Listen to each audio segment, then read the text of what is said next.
கம கமக்கும் ரோட்டுக்கடை முட்டை மசாலா சுண்டல் செய்யலாமா? வாங்க என்னோட ஸ்டைலில் எப்படி செய்யலான்னு பார்க்கலாம்.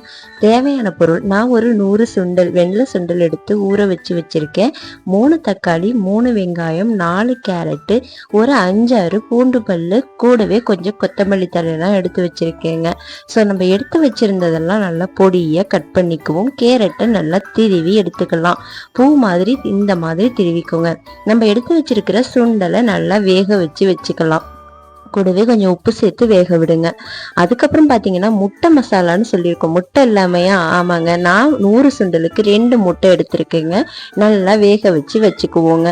முட்டை அரை வேக்காடாக இருந்தால் போதும். மசாலா ஐட்டம் அப்படின்னு பார்த்தீங்கன்னா மஞ்சத்தூள், கரம் மசாலா, கூடவே கொஞ்சோண்டு பட்டை, கொஞ்சோண்டு பிரிஞ்சி இலை, கொஞ்சம் 2 கிராம்பு, அந்த மாதிரி தான் எடுத்திருக்கேன் நான் காட்டுற சைஸில்.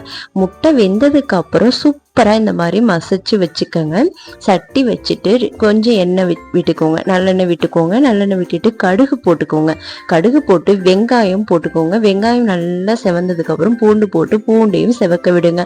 இதெல்லாம் சூப்பரா செவந்ததுக்கு அப்புறம் தக்காளியை போட்டு நல்லா வணக்கி விடுங்க. தக்காளி வணங்குறதுக்கு கொஞ்சம் உப்பு போட்டீங்கன்னா மை மாதிரி வணங்கிடுங்க. ஆமாங்க, இந்த மசாலாவுக்கு அள்ளி சாப்பிட்ற மாதிரி இருந்தா அவ்வளோ அருமையா இருக்கும். ஸோ அதனால எல்லாத்தையும் குழைய வேக விடுங்க. ஃப்ளேவர் கொடுக்கறதுக்காக நம்ம கொஞ்சோண்டு இஞ்சி பூண்டு பேஸ்ட் போட்டுக்கிறோம். போட்டதுக்கு அப்புறம் கூடவே நம்ம எடுத்து வச்சிருந்த மசாலாக்களையும் சேர்த்துக்கிறோம். இது நல்லா வணங்கினதுக்கு அப்புறம் நம்ம கொத்தமல்லி தலையும் தூவி ஒரு கிண்டி விட்டுட்டு வெந்ததுக்கு அப்புறம் எடுத்து வச்சிருக்க சுண்டலை தூக்கி இது தலையில ஒரு கொட்டு கொட்டி நல்லா கிளறி விடுங்க.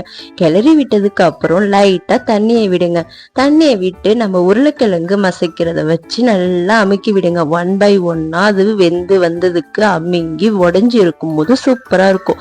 இந்த நேரத்துல நம்ம எடுத்து வச்சிருக்க முட்டையை அதுல போட்டு ஒரு கிளறி விட்டு எடுத்து நம்ம குழந்தைங்களுக்கு கொடுத்தா ஆஹா அவ்வளோ சூப்பரா இருக்குங்க. டெக்கரேஷன் பண்றதுக்காக மேல கொஞ்சம் கேரட் துருவல், கூட கொஞ்சம் வெங்காயம், கூட கொஞ்சம் கொத்தமல்லி தலை, இதெல்லாம் தூவி நம்ம பிள்ளைங்களுக்கு ஈவினிங் போலயோ இல்ல நைட்டு நம்ம ஸ்நாக்ஸ் டின்னருக்கோ எடுத்துக்கிட்டோம் அவ்வளோ சூப்பரா இருக்கும். என்னோட ஸ்டைல்ல நீங்களும் செஞ்சு பார்த்து கமெண்ட்ல சொல்லுங்க. மறக்காம சப்ஸ்கிரைப் பண்ணுங்க.